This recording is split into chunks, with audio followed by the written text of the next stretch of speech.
Teaching your children about money is an ongoing process.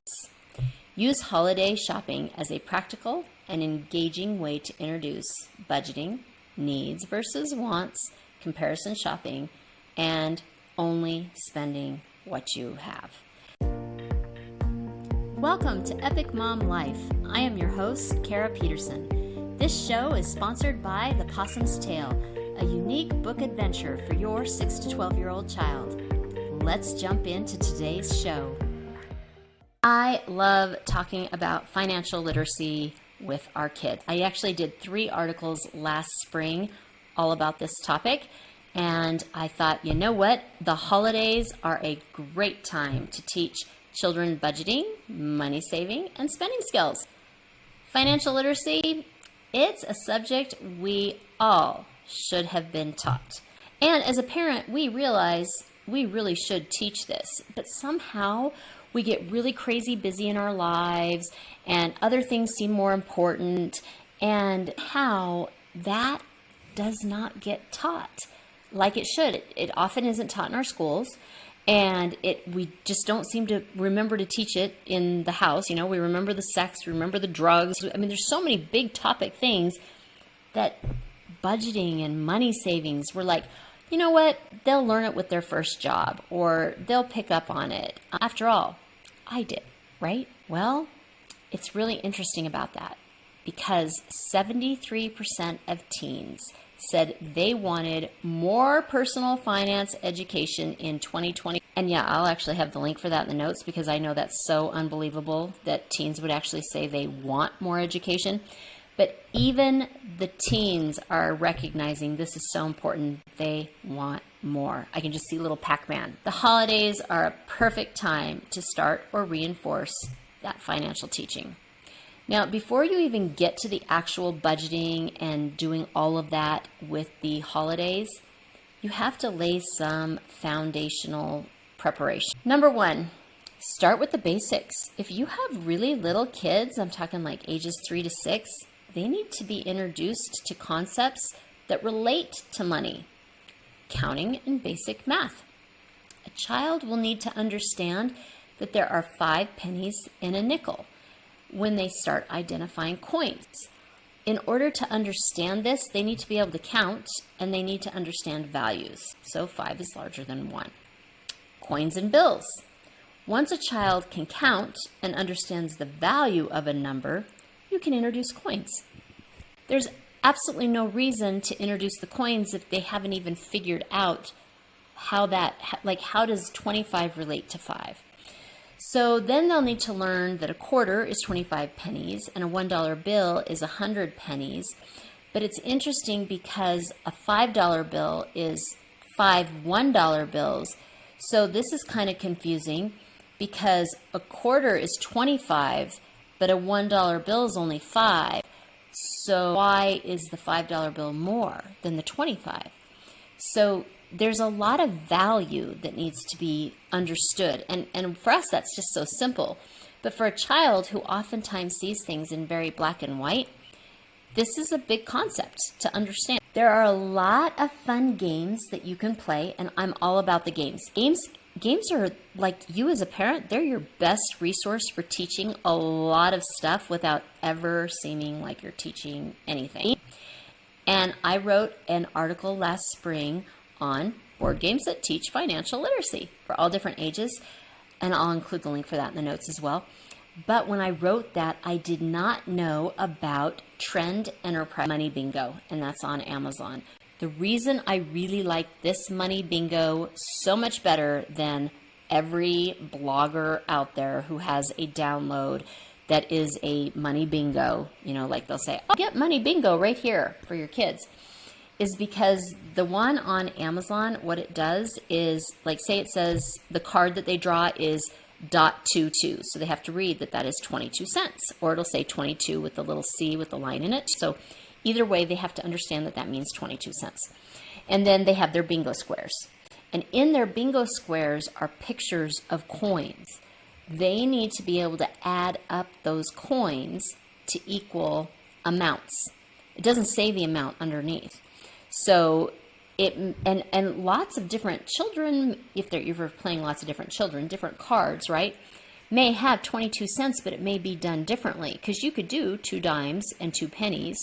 You could do 4 nickels and 2 pennies. You could do 22 pennies. You could do 1 dime and 2 nickels and 2 pennies. You see what I'm saying? You could do a whole bunch of different configurations. But the lovely thing about this is it teaches your child to see money in amounts. Number 2, they're going to grow these concepts. Your children are becoming much more savvy when it comes to money. Usually children between the ages of 7 and 12 know that if they have money, they can use it to purchase that stuff that you may not be willing to buy for them.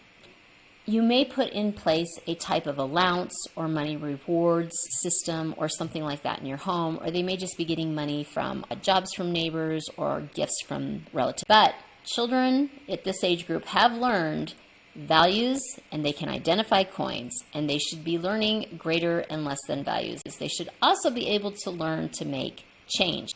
Math is much more fun when it is totally applicable. So it's a practical application. Compiling bills and coins to buy something and then make change is a great way and a fun way for them to practice those math skills.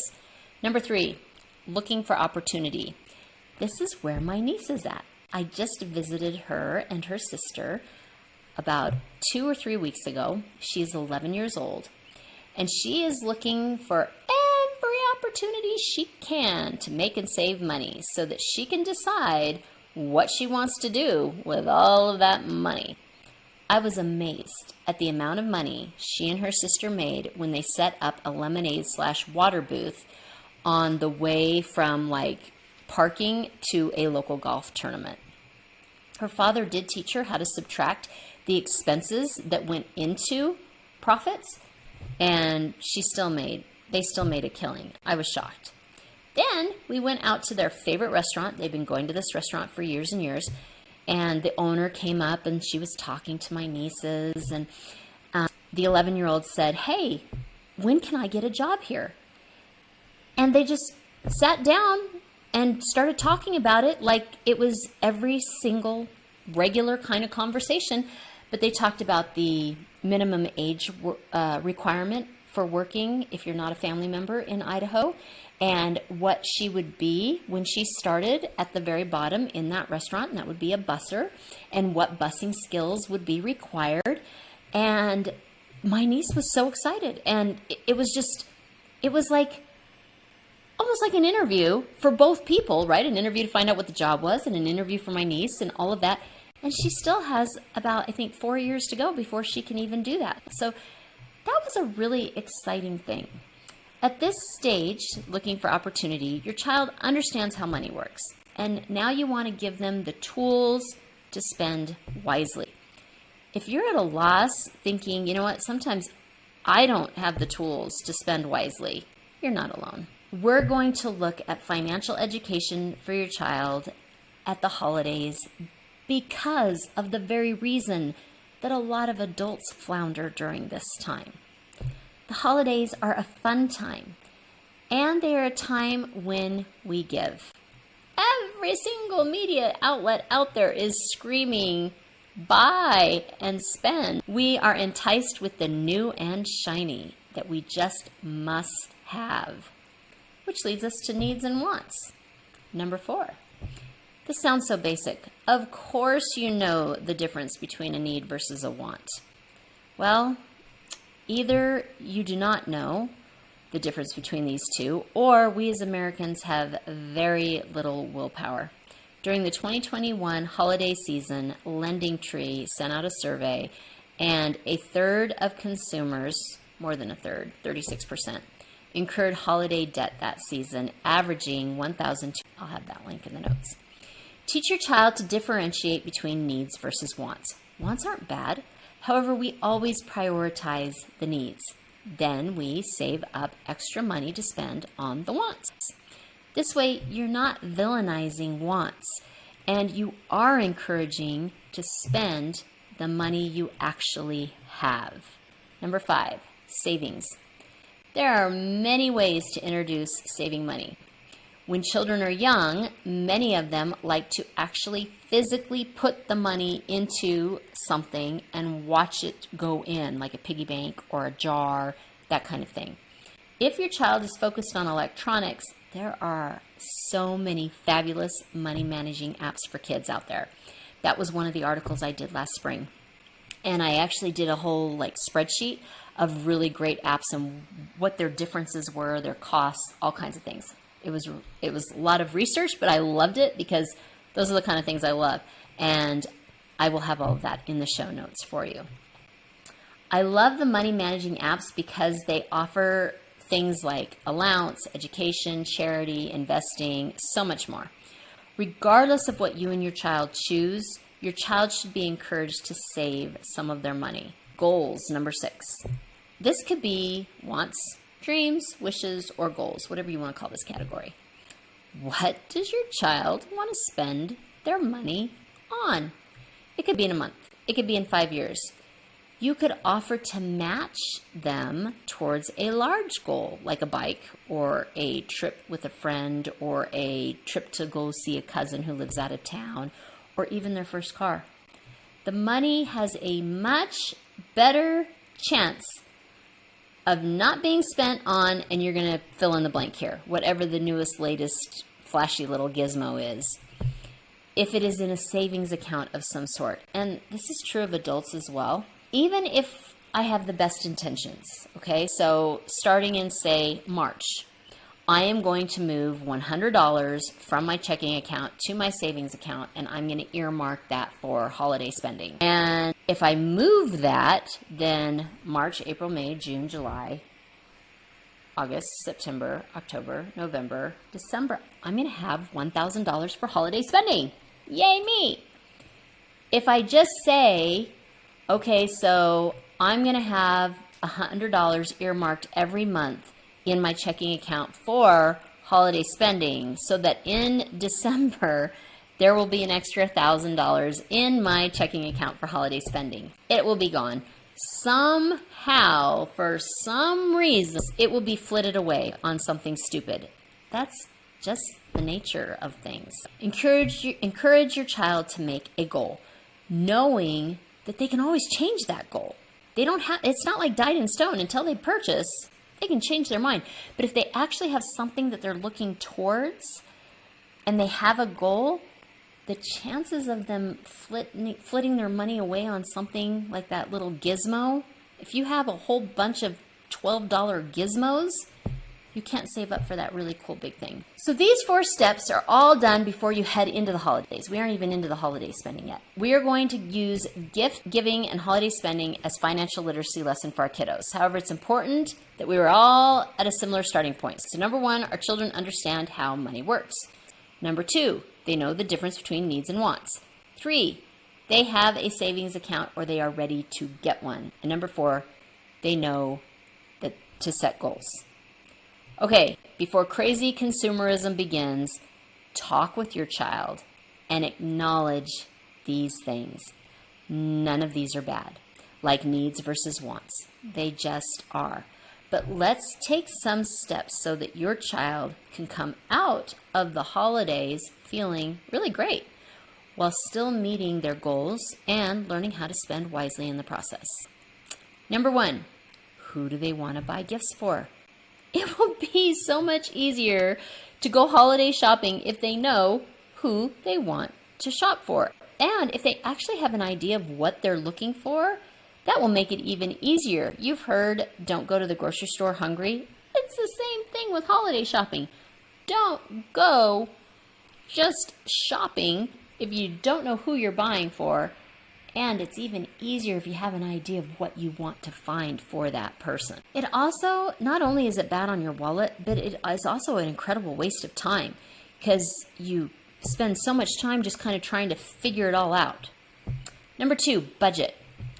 How much money do they want to spend on each person? This is a great time to talk about gifts that are personal versus gifts that are easy or popular. So your child, because your child may say, well, $15 isn't very much for a gift, so I'm going to spend $20 on each person. Well, you just looked at who they want to buy for, and say they had 10 people they want to buy gifts for. That's $200. Your child may have only $80. So you're going to have to really look at that. So when you're looking at the gifts that are really personal, your child may be able to make a homemade gift, and there's an article that I did for that, of, say, origami. So each origami shape represents that person uniquely, and they would have in a card that tells why they chose that person. And if they say, well, I kind of want to give something else too, they could give a $5 hot chocolate card somewhere, or a $5 Jamba, like fruit shake somewhere, or something like that that goes with the origami. But then they're spending like maximum $6, and that makes the paper a whole dollar on everybody. If your child is older, walk them through your holiday budget. You need to account for food, decorations, activities, possible travel, and gifts. It's good for them to see that you do this to remain financially responsible. In order for these things to happen during the holiday season, when do you start putting money away? What would you as a family have to sacrifice if you did not wisely budget your money? Like, what would the holidays look like if you didn't have a certain pocket of money? The kids need to understand that it doesn't just keep flowing. Have you had trouble overspending during this time? Have you faced overwhelming debt? Have credit cards and interest rates made life super difficult for you? Have you faced the struggle of trying to rebuild your credit? These are not nice questions. These are really vulnerable things to think about and talk about.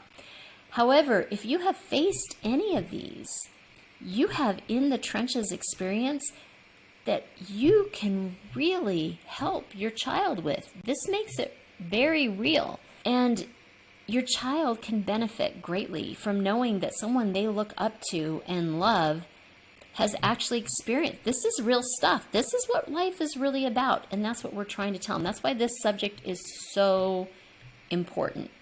And if you overcame any of them, please tell them how you did that. Needs versus wants. I love this topic under gift giving. Remember the days when, to be young again, right? You did not want your husband to get you a dishwasher. That was not okay for your birthday or for Christmas. Well, sometimes we really do need something, but we may not notice it. So if there's a lot of time before the holiday, turn your children into secret agents. Have them notice every single little thing about the people on their list. Has Grandma been complaining lately as she's been doing her sewing or knitting or whatever that she just can't snip the thread? The thread just won't cut, and that her scissors just aren't very sharp? Or has Dad kind of been fumbling around saying that he just doesn't have a pail to mix the soil in outside, and Mom's like, don't use my mop bucket because I don't want soil on my floors or whatever? While these gifts are not flashy, they are incredibly thoughtful, especially when combined with a lovely handmade card. Comparison shopping. This section, admittedly, I wanted to delete and not put in here because I love my brick and mortars. And so I'm going to put in a little plug for them. It's your small businesses that support every fun thing you do in your town. They are the ones that sponsor your soccer shirts and do your concerts and your big festivals and your drive for educations, and everything that makes your town and fun. It's your small businesses that support them. So if you have the ability, please support your small businesses. However, they are a bit more. They have a lot of overhead. And so if your children are trying to watch every single penny, then it is legitimate for them to look online and do comparison shopping. Now, not only are they going to compare between, say, one electronics store to another electronics store, but say that electronic store is in your town, before you go to buy at that store, look at their online website, because oftentimes the online price is cheaper than the in-store price. And before you order it, like, have it on your phone, take a picture on your phone, and then go in store and ask if they will honor the online price, because oftentimes they will, and then you don't have any shipping charges. Cash. I wonder, is cash truly king? That used to be the expression, but it seems like that just isn't the way it is anymore. It seems like everybody wants a credit card payment. When a child, or an adult for that matter, has to actually peel away one of their three $20 bills and only gets $5 back, they feel it. They know they are down a lot of money and they only have a little bit of money left. If they just run a card, they have no idea how much money they are spending. There is a reason cruises, resorts, hotels, places in Vegas, all of those places like to use a cashless system and charge it to your account or your room.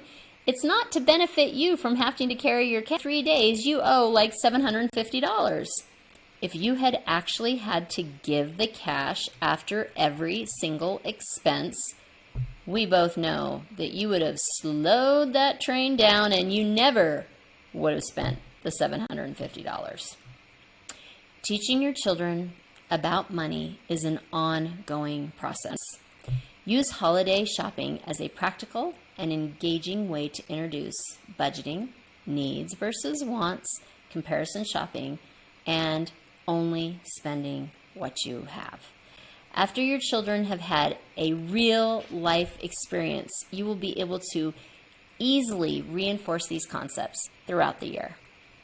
And the movie quote this week, I'm not cheap, I'm thrifty with a capital T. Scrooge McDuck in DuckTales. If you are hearing this message, you've listened to the entire episode. And for that, I want to send you a huge thank you. Please leave me a comment or review and share with other moms you know. Get in touch in the comments or on Kara's social media networks. See you next week for a new episode.